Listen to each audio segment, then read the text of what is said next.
Bagi ICW sebetulnya hasil rilis dari OCCRP itu punya alasan dan juga dasar yang cukup kuat begitu ya, kalau kita merujuk ke sejumlah indikasi yang menunjukkan bahwa selama 10 tahun masa pemerintahan Joko Widodo dirinya kerap kali diduga menggunakan hukum sebagai alat untuk melegitimasi hasrat kekuasaannya, atau oleh sejumlah ahli ini disebut sebagai tindakan autokratik legalisme gitu ya.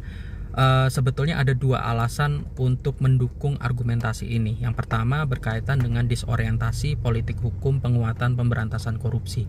Kita tahu bahwa pelemahan terhadap KPK secara institusional, baik itu melalui revisi undang-undang maupun pemilihan pimpinannya yang bermasalah, juga tentu tidak bisa dilepaskan dari campur tangan Jokowi sebagai presiden. Ini kemudian berakibat terhadap lemahnya pemberantasan korupsi yang dilakukan oleh tidak hanya KPK sebetulnya, tapi juga oleh kejaksaan dan juga kepolisian, yang mana kemudian akibatnya kasus korupsi di Indonesia dari tahun ke tahun mengalami peningkatan yang cukup konsisten. Itu yang pertama. Kemudian yang kedua berkaitan dengan dugaan manipulasi pemilu.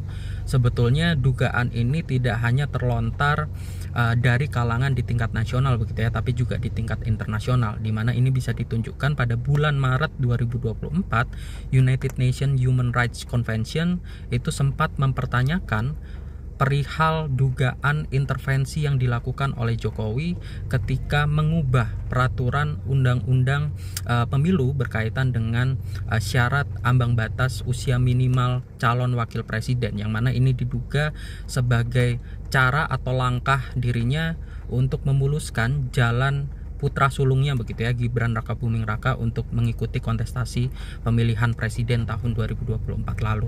Ini sekaligus juga hasil rilis ini sekaligus juga menjadi alarm begitu ya bagi pemerintahan Prabowo agar dirinya tidak menjadi pimpinan yang anti terhadap pemberantasan korupsi, yang anti terhadap upaya-upaya penegakan hukum anti korupsi. Demikian.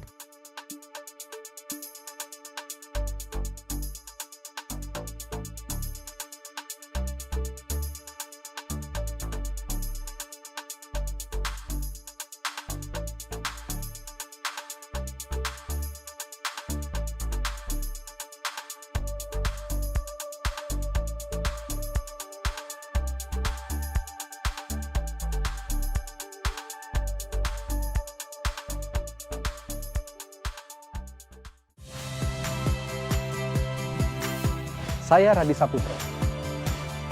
Saksikan program-program Kompas TV melalui siaran digital, pay TV dan media streaming lainnya. Kompas TV, independen, terpercaya.